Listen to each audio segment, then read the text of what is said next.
All right, athletes, here is a rundown of a quick start guide and how to read it and interpret it.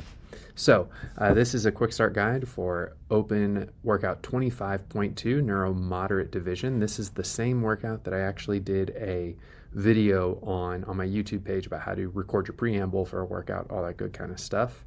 This workout happens to be brought to you by Equip Products. So 25.2 is 21 ring rows, 42 single unders, 21 thrusters at weight 1, which you can see below is for the ladies, 45, for the men, 65. Then 15 pull-ups, 36 single unders, 18 thrusters at weight 2, 5 chest to bar pull-ups, 30 single unders, 15 thrusters at weight 3.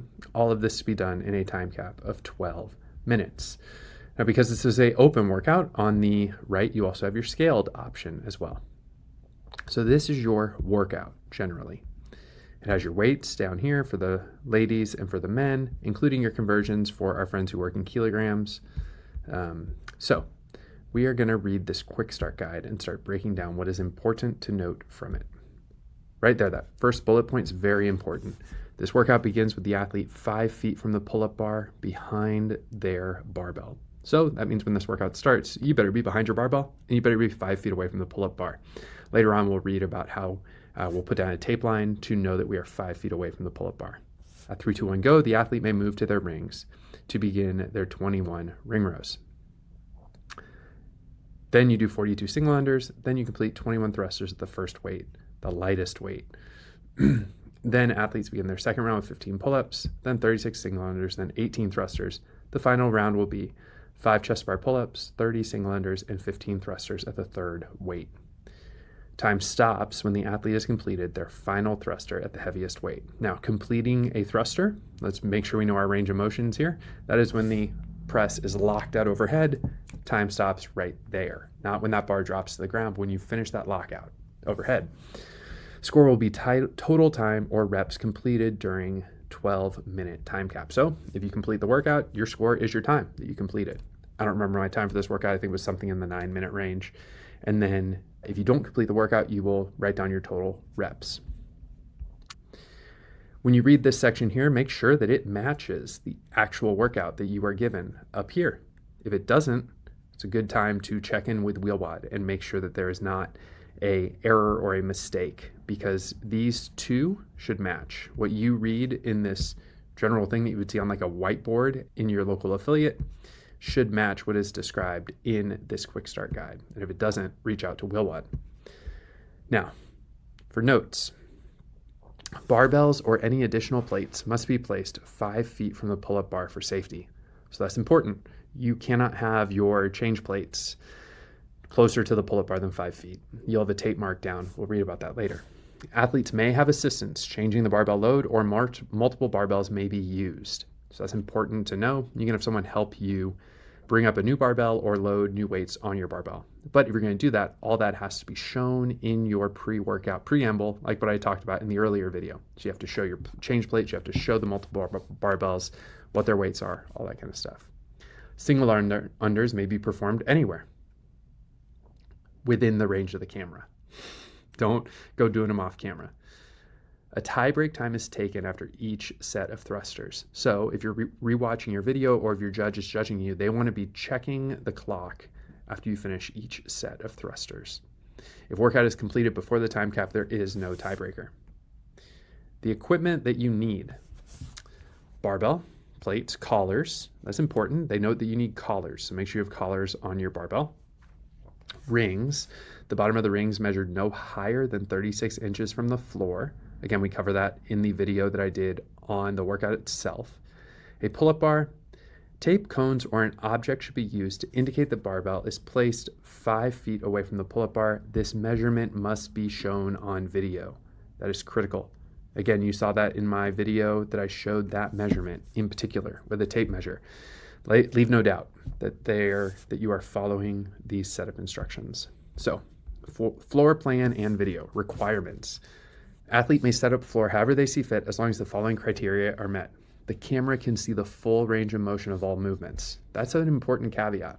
You want to make sure that your camera can see that you're hitting the full range of motion on something like a pull-up, that your chin is getting over that bar, that the camera can see that your chin is getting over that bar, or for the chest to bar, that your chest is actually touching that bar. All weights and ring heights must be shown to the camera and the equipment remain in frame at all times. The barbell or barbells are placed at least 5 feet from the pull-up bar with markers indicating distance, and the athlete is in frame at all times. Workout clock must be visible. Video must be public and viewable for the athlete to be eligible for the next stage of competition. That's important. Make sure that video is viewable. Now, movement standards, pretty straightforward here, but this is actually where I had to put in a movement modification, so I'll tell you about that right now.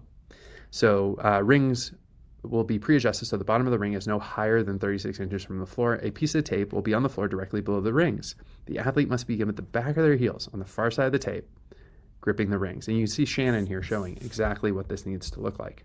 Now, the issue here is I would gather a bet that her rings are probably, maybe they're 36 inches off the ground, but she's a little bit shorter. Her levers are a little bit different than mine. When I got into this position, I was very low to the ground. And what was happening is my feet were slipping out from under me. And so I was having a very hard time doing this workout.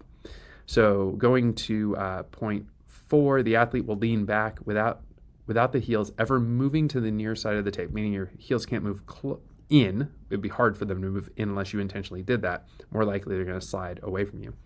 The athlete is in the proper position. The feet are planted with the back of the heels on the far side of the tape, and the body is in a straight line.